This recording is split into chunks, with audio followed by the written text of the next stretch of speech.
Good morning. It is 7:19 a.m. on Monday, August the 2nd, 2021. I'm Christiana Ellis, and I've been up for a little bit. This is 5 more minutes.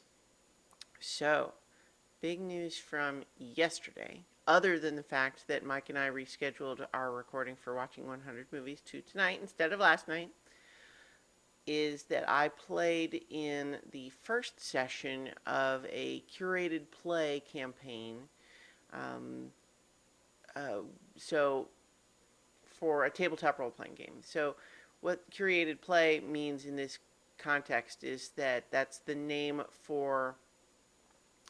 So, Magpie Games, which is a role playing game company, uh, offers these sessions that you can sign up for, and you pay for it, but you get to play with their game masters, and you get to play these games early and try them out as they're quick started. And I've been looking into more and more of the systems that are so-called powered by the apocalypse, because they're based on rule sets initially established in apocalypse world. But the new role-playing game Avatar Legends is one of these, and it's one of the ones that you can sign up to play for in curated play. So I signed up for one of the 4-part campaigns, and so yesterday was the first session, and we made our characters, and I'm really excited. I ended up there's a number of different playbooks, which are kind of like the equivalent of classes in D&D, closest parallel anyway. And I ended up going with the Icon playbook. Now, you might think, if you're coming from D&D and looking at the Avatar: The Last Airbender setting, and assume that the classes would be more like Earthbender or Waterbender, but that's actually not how it works at all. It's instead, you have moves that are entirely based on sort of like, well, what are you trying to do? Are you trying to attack and push someone back, or are you trying to pull them in and hold them still? But the type of bending that you do, or martial arts or technology or whatever it is that you do, is just the flavor for it. And so, for example, in this, you might have the same move be, I want to try to hold someone still, hold them in place. And if you're an earthbender, it's like, oh, well, I build up, little earth, stone walls around them. Or if you're a waterbender, it's like, well, I freeze water around their feet, and that sort of thing. And so it's really just the flavor. I think that's kind of a neat way to do it.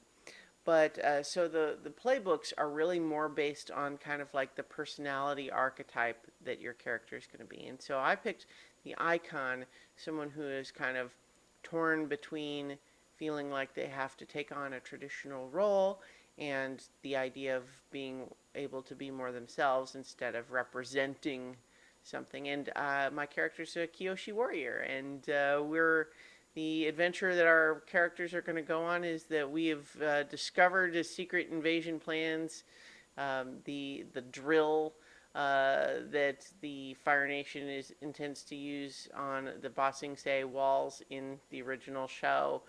We've discovered the early plans for that, and we're going to try to see if we can get those plans to the Earth King to warn him. And we'll see how that goes. But I'm really excited. I think we've got a good group, and I'm excited to play that. Smaller note that I don't have too much to say about it yet because I'm pretty early on in it still, but I picked up a video game called Death's Door, which is on Steam and on Xbox. I guess it's on PC just generally. It doesn't have to be the Steam store. But it's a fun little isometric action game where you play this little crow Grim Reaper, and you're just going around. Supposedly, you're harvesting souls, but there's kind of a neat, bureaucratic sort of aesthetic for the job of it. And then you go out into these beautiful maps, and it's so basically what a lot of the articles I saw about it that intrigued me were saying that it's kind of like a more forgiving version of a Dark Souls game, but with this little isometric perspective. So it's pretty cool so far, but I haven't played that much of it yet. So in any case, I'm going to go ahead and leave it there, and so I can get ready for work, and I'll talk to you all tomorrow for 5 more minutes.